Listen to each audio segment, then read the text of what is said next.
Morning, everybody, and welcome to Travels with Monkey Boy.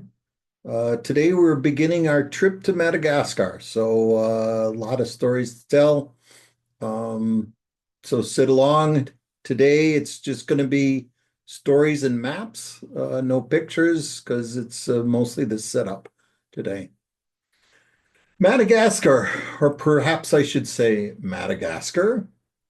I've always wanted to go to this place. It's always seemed like a place of miracles. Madagascar broke off from Gondwana land. Oh, go look it up. About 90 million years ago. It created this perfect little biological science experiment, and Madagascar got an A in the project. Some scientists call it the eighth continent because it's so weird. Madagascar has 12,000 plants that are found nowhere else in the world, 700 unique varieties of orchids, six of the nine types of baobab trees, the upside down trees, are only found in Africa or in Madagascar. There are 170 different kinds of palm trees, three times more than all of Africa, and 95% are native to Madagascar, nowhere else in the world. This include the weird traveler's palm, whose leaves hold rainwater for lost travelers, and whose strands only grow east to west, so they point you home. There are 80% of the world's spiny succulent trees, trees that store water in their leaves instead of their roots, in Madagascar, including an entire forest of spiny trees. And that's only the boring old plants.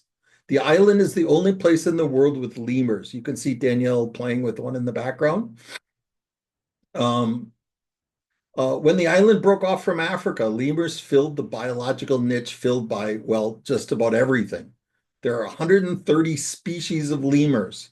They range in size from the giant lemur, which is the size of a gorilla, to the pygmy mouse lemur, which is the smallest monkey in the world. Okay, primate, but pretty much monkey. About the size of your thumb if your thumb was 2 inches long. Lemurs can't swim, and Madagascar has lots of rivers. So when a group got separated, they evolved. In fact, if you have some loudmouth friend that denies evolution, you should send them to Madagascar. Darwin's moth lives here. Famously, Darwin had a friend send him a sample of an orchid that had a nectar tube that was a foot long. And Darwin looked at it and said, well, they're going to find a butterfly with a foot long tongue. And everyone laughed. Then they found it. Chameleons are the dominant lizard. 70% of species are unique to here, and it's thought that all of the world's chameleons originated from the island, including the nanochameleon, which is the world's smallest reptile. 3 adults could fit on a penny.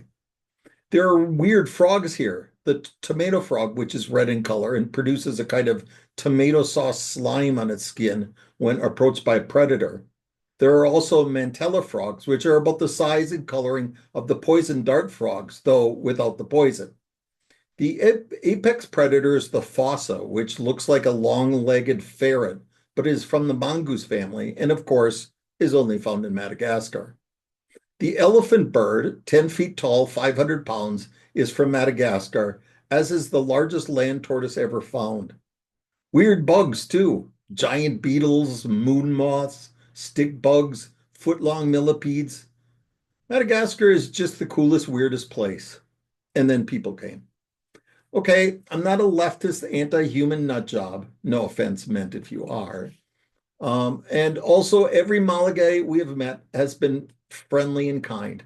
That said, the history of Madagascar's humanity includes genocide, xenocide, slave trading, slave owning, slave gathering, colonial oppression, Marco Polo lies, judicial dog murder, matriarchy, the Holocaust, communism, military dictatorships, Catholicism, cattle rustling wars, near record poverty, deforestation, near total species eradication, cockfighting, and bad driving. I mean, come on, humanity. You're not even trying not to suck.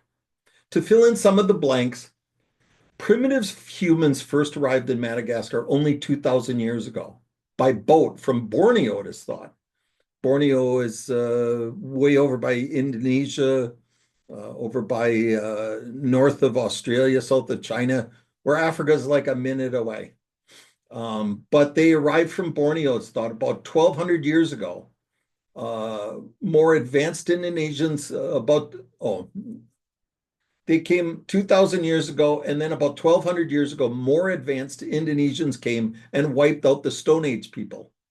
1,000 years ago, the Bantus came from East Africa, and at that point, the Indonesians and Bantus mixed to form the Malagasy, the native people now, and formed into 18 different tribes that began the slaughtering of the elephant birds, giant lemurs, and giant tortoises. Nothing but bones left.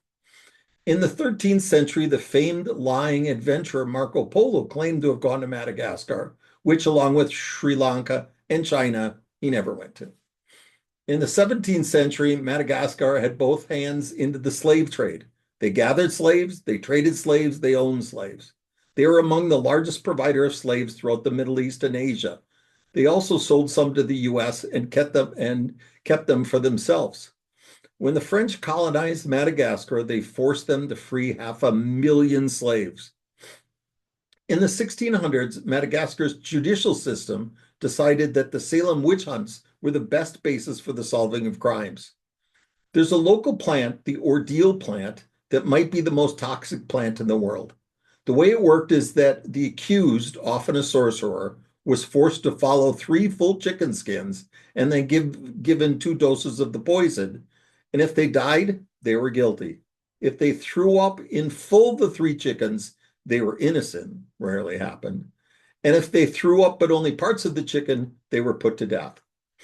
To put this in perspective, the Salem witch trials took place in one city in the US for 1 year, and they write books about it till today. This was the standard practice for 200 years in Madagascar. Of course, after studying it, they decided it was not barbaric enough.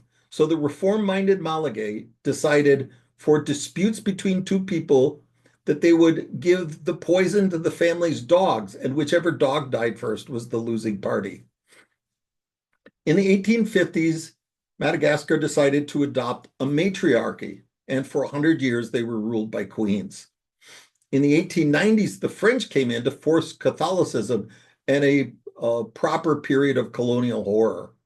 Malagasy forced labor, Malagasy soldiers used as frontline troops in World War I and World War II, pedophile priests, the whole playbook. In the 1930s, the Nazis began working on the final solution, and a popular concept was to ship all the Jews to Madagascar. In 1947, Malagasy War of Independence claimed upwards of 80,000 Malagasy casualties and 180 French. 80,000 Malagasy, 180 French. In 1960, Madagascar won its independence and looked around and said, communism looks like the proper way forward.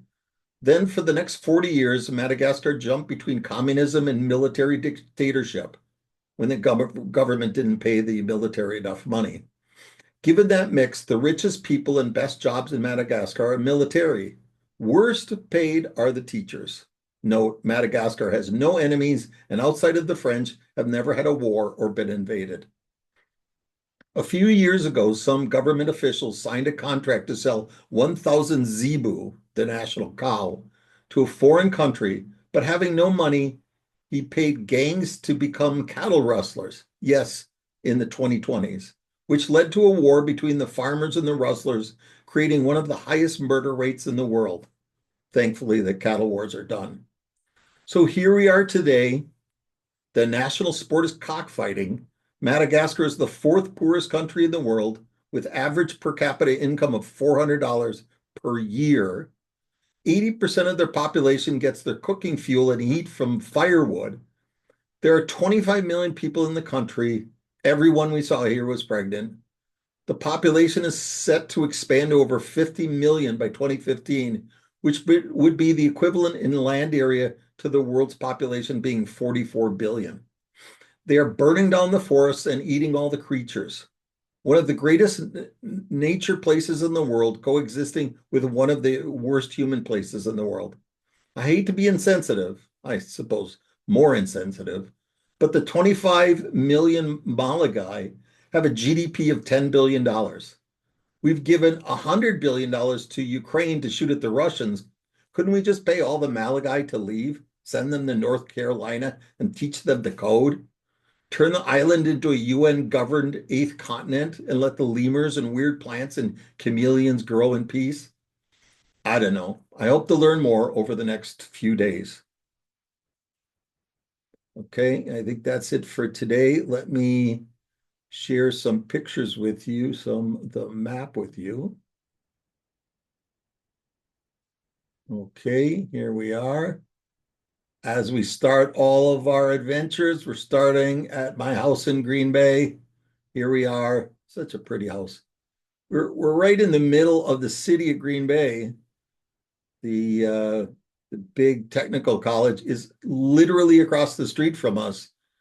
Sam's Club is 3 blocks away. There's a casino right here. Right here is the casino. There's a bar right here. And yet, when you sit in my yard, in the backyard, we're surrounded by woods. You sit in the backyard, you couldn't tell that we weren't in the middle of the forest. Anyway, we zoom out. And there's my beloved Wisconsin coming into view. There's the US. And we're going to go over to Kuwait because, as you know, that's where we were living at the time. So to fly from Kuwait, we had to go to Addis Ababa here in Ethiopia. And from Addis Ababa, we had the flight. Oh, there's Praslin. That was, if you listen to my Seychelles talk. And here we are in Tananarivo, capital of Madagascar. Okay, so that's all I got for you today. Plenty more in the next few days. Bye now.